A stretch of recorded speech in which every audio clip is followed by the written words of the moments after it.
ተከብራችሁ አድማጮች እየተከታተላችሁ የምትገኙት ከመናኸሪያ ሬዲዮ 99.1 የመናኸሪያ መልከታ ፕሮግራማችን ነው። የፕሮግራሙ አዘጋጅና አቅራቢ ሱራፌል ዘላለም እንዲሁም ደግሞ አቶ ያፌት መኮንን የጂኦፖለቲክስ ተንታኝ ከኛ ጋር ቆይታ እያደረጉ ይገኛል። ያው አንተ ያልኩት ያው ፕሮግራሜ ላይ ስለማከብር ነው። ገና ወጣት ነው፣ ብዙ የሚሰራ ነው፣ ብዙ ለሀገራችን የሚጠቅም ነው። ስለዚህ ያው አንተ በማለት እንደው በቀጥል ይሻላል። በዛን ቀጥልና እንግዲህ ስጋቶቹን ተመለከትን። አቶ ያፌት በጣም ከባድ ስጋቶች ናቸው። ምንድነው በቁስል ላይ እንጨት እንደመስደድ የሚሆኑ ነገሮች አሉ። ከዚህ በፊት አንድ በዝግ ጠቅላይ ሚኒስትሩ ስለ ውሃ ሲያናግሩን ነበረ ከመገናኛ ብዙሃን ኃላፊዎች ጋርና አንድ የጠቀሷት ጉዳይ ነበረች። ሁሌም እኔም ጋር ትመጣ ነበር። አንድ የጠቀሷት ነገር ምንድን ነው እኛ ሁልጊዜ የምናስበው በተለይ አሁን የዓለም ማሰላለፍን ሳናይ ለምሳሌ የታይዋንና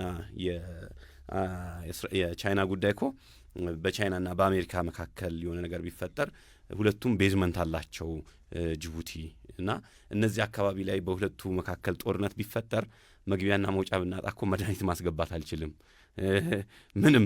ስለዚህ ምን ያህል ስጋት እንዳለብን ቅድምም አንተም ስትገልጸው እንደነበረ የሚያሳይ ነው። ብዙ ስጋቶቹ በተለይ ለኛ ብዙ ፈተና እንደመሆናቸው መጠን እስቲ ምንስ እዳውና ነው ምንስ በረከት ምንስ እድል ይዞልን ይመጣ ይሆን?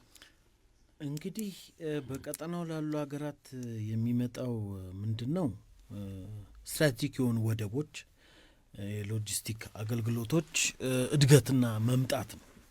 ቢኮዝ እንደ አማራጭ ይሄ ሲዘጋ የሚከፈቱት ሌሎች እድሎች አሉ። የንግድ መስመሮች አደገኛ ሲሆኑ ኩባንያዎች፣ መንግስታት በአቅራቢያ ያሉ ደህና ወደቦች፣ ጥሩ ሰርቪስ የሚሰጡ ወደቦችን የሎጂስቲክ ማዕከላት ላይ ኢንቨስት ማድረግ ይጀምራሉ ማለት ነው። ይህ በዚህ ደግሞ ረገድ በጣም የምትጠቀሙ ጅቡቲ ነች። አሁን ለሳውዲም የመሸጥ ሁኔታዋ ከዚህም ጋር የተያዘ ይመስላል። 95% የሚሆነው የኢትዮጵያ የንግድ መስመር ነች ጅቡቲ። በጅቡቲ በኩል የሚንቀሳቀሰው ነው 70% የአገሪቷ ኢኮኖሚ ከዚህ ጋር የተያዘ ነው። በተጨማሪም የጅቡቲ የአሜሪካን፣ የቻይና፣ የፈረንሳይ፣ የጃፓን ወታደራዊ ቦታዎችን በማስተናገድ ከፍተኛ ገቢ ታገኛለች። ግጭት በሚራባበት ጊዜ የባህር ኃይል ቁጥጥርና ወታደራዊ ተገኝ ማለት እዛ አካባቢ መኖር ይበልጥ ኢምፖርታንሱ ስለሚጨምር ብዙ ሀገራት መርከቦቻቸውን ለመጠበቅ ዲፌንድ ለማድረግ የሚሊተሪ ቤዝ የሚከፍቱበት ሁኔታ ይኖራል። ሌላው ደግሞ አማራጭ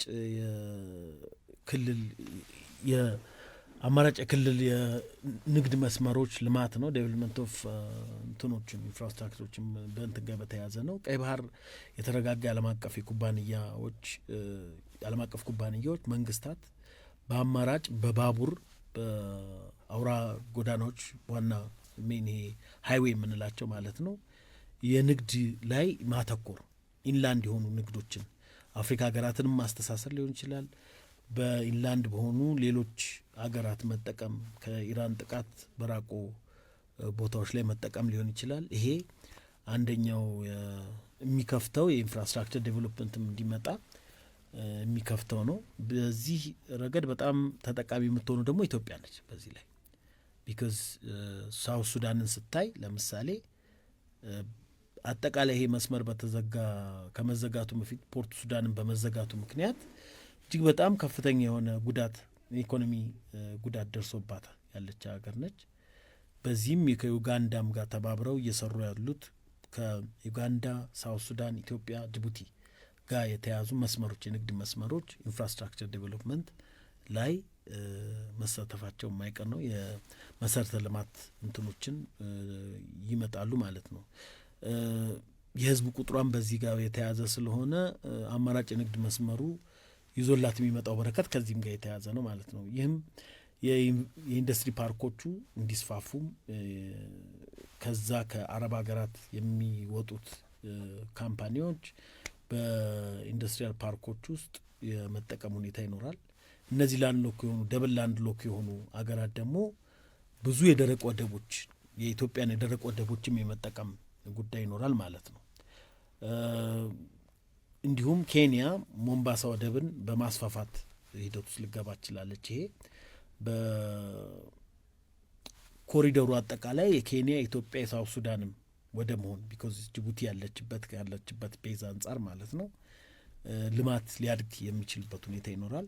ያ ኬንያን የመሰሉ ኢትዮጵያን የመሰሉ ሀገራትን ይበልጥ እንደውም ዴቨሎፕ እንዲያደርጉ የስራ እድል እንዲፈጥሩ ለወጣቶች ላለው 74% የሚሆነው የኢትዮጵያ ህብረተሰብ ከ15 እስከ 30 ይመስለኛል ቁጥሩን ካልተሳሳቱ በዛ ኤጅ ውስጥ ያለው ሬንጅ ውስጥ ያለው ወጣት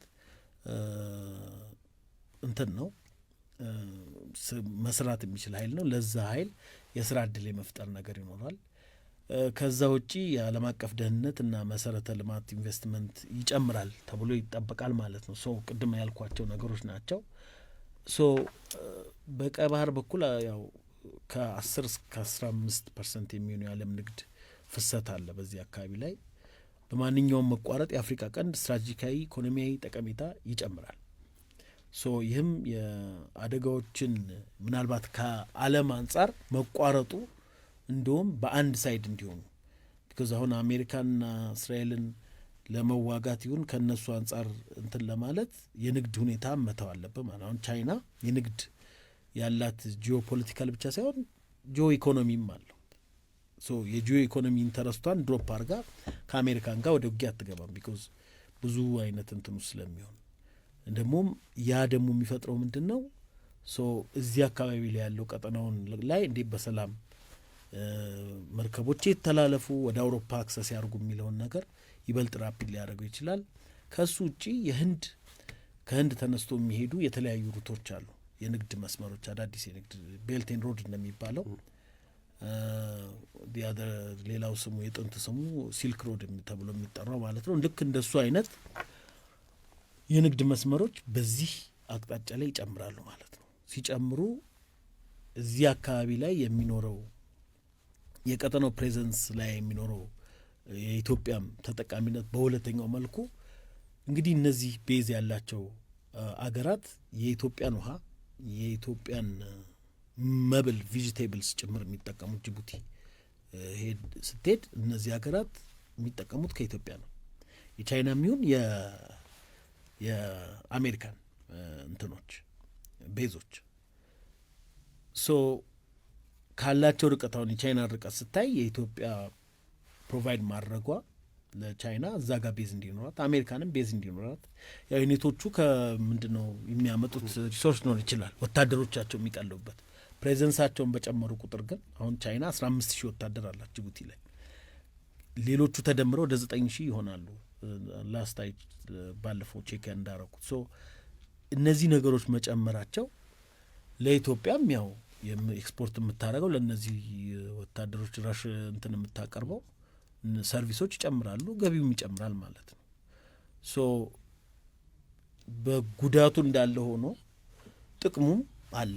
እዚህ ቀጠና ላይ መሆኑ በፍጥነት ሊያልቅ ይችላል። እሱ ትንሽ አስቸጋሪ ነው የሚሆነው። ነገር ግን ቢያንስ የኢትዮጵያን አየር መንገድ አስተውለ ከሆነ የኢትዮጵያ አየር መንገድ በኮቪድ ዓለም አቀፍ ፓንዴሚክ በሽታ በነበረበት ጊዜ ላይ አትራፊ ድርጅት ነው። ቢኮዝ ሁሉንም ፕሌኖች ወደ ሎጂስቲክስ እና የሜዲካል ኢኩፕመንት የሜዲካል ቁሳቁሶችን ማከፋፈል ነው የጀመረው። ከሰው ትራቭል ማድረግ ወደዛ ነው የገባው። ያ ደግሞ የኢትዮጵያ አየር መንገድ ሌሎቹን ሲከስሩ ሌላው ዓለም ላይ ያሉት አብዛኞቹ ሲከስሩ የኢትዮጵያ አየር መንገድ እዚህ ላይ ጥሩ ገቢ እንዲያገኝ አድርጎታል። የካርጎ ሰርቪስ መስጠቱ ማለት ነው። ልክ እንደሱ ሁሉ በዚህ ውስጥ እኛ ፕሮቫይድ ልናደርጋቸው የምንችላቸው ማርኬታችን ጭምር በተለያየ መስመር እንትን የማድረግ ነገር መኖር አለበት ብዬ አስባለሁ። እሱም ነው ለእኛ ለኢትዮጵያ ጥቅም ሊኖረው ይችላል ብዬ ማስብ። መልካም። ስለዚህ በረከቱንም እድሉንም እዳውንም አይተናል። ቅድም አንድ ስታነሳ የነበረው ጉዳይ አለ። በተለይ የአሁኑ አሰላለፍ እና የቀድሞ የነበረው አሰላለፍ ካምፕ ዴቪድን ማንስታል። አሁን ደግሞ በተለይ አብርሃምን ሲነሳና አሜሪካም እንዳለ እስከ እኛ ቀጠና ሲደርስ ኢትዮጵያ ሁልጊዜ በተለይ በዓለም ፖለቲካ ላይ አቋሟና ቁመኗ ምንድን ነው ተብሎ ብዙ ጊዜ መነጋገሪያ ይሆናል። ለምሳሌ በኢራንና እስራኤል መካከል ባለው፣ በአሜሪካና በሩሲያና በዩክሬን መካከል ባለው፣ እንደዚሁ ደግሞ ኢትዮጵያም ከዚህ በፊት በጸጥታው ምክር ቤት በተለያየ ጊዜ ከጦርነትም ጋር ተያይዞ ማዕቀብም ሲጣልባት ለኢትዮጵያ ደግሞ የሚቆሙ ሀገራት አሉ። በታሪክም የታሪክ ወዳጆች የሚሆኑ እንደዚሁ ደግሞ በኢኮኖሚም የተሳሰሩ ሀገራትም ጭምር። እንደው አሁን ላይ በተለይ ከቀድሞ ጋር ሲነሳ የነበረው አካሄድ የሀገራትን ማሰላለፍ አለ። የአሁኑም በተለይ ከአብርሃም አኮርድ ጋርም ተያይዞ ብዙዎች በተለይ ኢትዮጵያን የሚያነሷት አሉ። አሁን ላይ ኢትዮጵያ በየትኛው አቋምና ቁመና ውስጥ ነው ያለችው? አሰላለፏ ምን ይመስላል? እንደውም ከሰሞኑ ትንሽ ከጥቃት ጋር ተያይዞ ጠቅላይ ሚኒስትሩ ሲያወግዙ ይመስለኛል፣ ኩዌትን ይመስለኛል ሲያወግዙ፣ ኢትዮጵያ በቃ ይሄንን እንደዚህ ካለች በእንደዚህ መልኩ ነው ብሎ መላምቶችም ነበሩና እንደው የኢትዮጵያን አሰላለፍ አቋምና ቁመና ከብሔራዊ ጥቅም አንጻር በብዙ መልኩ የሚታይ ነው። ከሀገር አንድነት ስጋትም በብዙ መልኩ እናነሳዋለንና እንደው የኢትዮጵያን አቋምና ቁመና አሁን ካለውና ቀድሞ ከነበረው አሰላለፍ አንጻር እንዴት ልናየው እንችላለን? ግልጽ አቋም ደግሞ አንዳንድ ጊዜ መያዝ የሚጠበቅበትን ጉዳይ አለ። አሁን ይሄንን ጦርነት ካወገዙት መሪዎች መካከል በአፍሪካ ደረጃ ኬንያ እና የደቡብ አፍሪካ፣ እንደውም ከደቡብ አፍሪካ ጋር ተያይዞም ያው እስራኤል ያነችውም ነገር አለና እንደው በቀጥታ እዚህ ላይ ኢትዮጵያን አቋምና ቁመኗን እንዴት ማየት እንችላለን? በዚህ አሰላለፍ ውስጥ ትኖር ይሆን? እንግዲህ የኢትዮጵያ መንግስት ያለው የፎሪን ፖሊሲ አተያይ ጂኦፖለቲካል፣ ያው ፎሪን ፖሊሲ በታች ጂኦፖለቲክስ የአንድ የፎሪን ፖሊሲን ማስፈጸሚያ ነው። ሶ የጂኦፖለቲክስ አተያዩ ጂኦ ኢኮኖሚና ጂኦ ስትራቴጂንም ቤዝ ያደረገ ነው። የኢትዮጵያ መንግስት ከዛሬ ድረስ የተለያዩ ሁኔታዎች ውስጥ ያው ኢንፍሉዌንስ ይደረጋል ወይም ደግሞ ካለው ቅርበትና ኢኮኖሚ ጂኦ ኢኮኖሚውን መሰረት አድርጎ ዲሳይድ ሊያደርግ ይችላል። ነገር ግን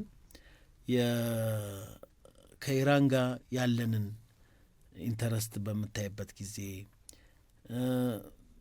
ኢትዮጵያ በሚድል ኢስት ውስጥ ለሚፈጠር ፕሮብሌም ሳይድ ይዛ አንዱን ሳይድ ይዛ ወደ ችግር ውስጥ ማለት ወደ ከፍተኛ ወደ ሆነ ችግር ውስጥ አትገባም። ይሄ በኃይለ ሥላሴም ጊዜ የነበረው በኃይለ ሥላሴ ጊዜ የነበረ ፎሪን ፖሊሲ ነው። በደርግም የነበረው ፖሊሲ ነው። ግን ያው ደርግ ላይ የኢትዮጵያን ተገንጣዮች በመደገፍ አሁን የምንጠቅሳቸው አገራት ተሳታፊ የነበሩበት ሁኔታ አለ። ይሄ ከኃይለ ሥላሴ ጊዜ ጀምሮ በደርግም የቀጠለ ነው። ይሄ እነዚህ ነገሮች ሊገፉና ኢትዮጵያን ሳይድ እንድትይዝ ሊያደርጉ የሚችሉ ሁኔታዎች ይፈጥራሉ። ያ ደግሞ ለምሳሌ ለግብጽ የአባይን ጉዳይ በተመለከተ የኢትዮጵያን ናቹራል ሪሶርስ ማለት ነው ኢንተርናሽናል ዋተርም ቢሆን የኢትዮጵያ ምድር ውስጥ የሚገኙ ውሃዎች በጣም በብዙ ዌስት ያለው ከስምጥ ሸለቆ ውጭ ምስር ወደ ምዕራብ ያለው ፓርት ወንዞች ወደ አባይ ኮንትሪቢዩት ያደርጋሉ። እነዚህ ወንዞች ዲፌንድ ለማድረግ አሜሪካን ለካምፕ ዴቪድ ላይ በመስማማቷ ነው በወቅቱ የነበሩት ፕሬዚዳንት አንዋር ሳዳት ከዚህ በኋላ ጦርነት አንገባም፣ ከገባንም በውሃ ጉዳይ ነው። መቼም ሬድሲንና የሜዲትራኒያን ውሃ አይደለም ናይል ወይም ደግሞ በእነሱ በዋናው አባባሉ በአጠራሩ አባይ ወይም ትልቁ ወንዝ ጉዳይ ነው ይህን የተፈጠረው፣ ይህንን ንግግር የተናገሩት ማለት ነው።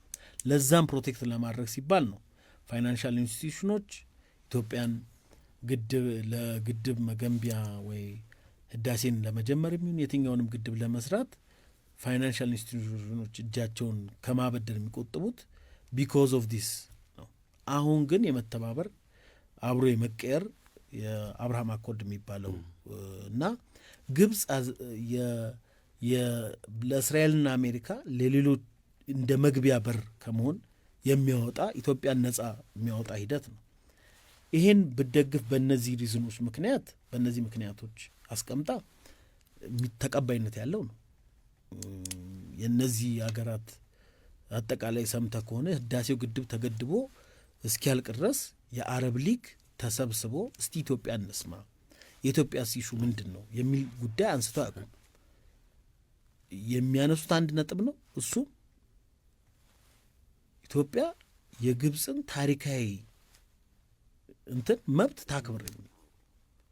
በታሪክ ማለት በቅኝ ግዛቱን በ1964 የካይሮ አግሪመንት ብቻ ነው እሱም ቦርደር ተብሎ የተቀመጠው እንጂ በሌሎች አግሪመንቶች ኢትዮጵያ መገዛት እንደሌለባት የሚታወቀው ነው ሳለ ነገር ግን የኢትዮጵያን ናቹራል ሪሶርስ ሊሚት ለማድረግና ግብፅ ሙሉን አሁን የ1959 አግሪመንትን ተቀበይት ኢትዮጵያን ስትላት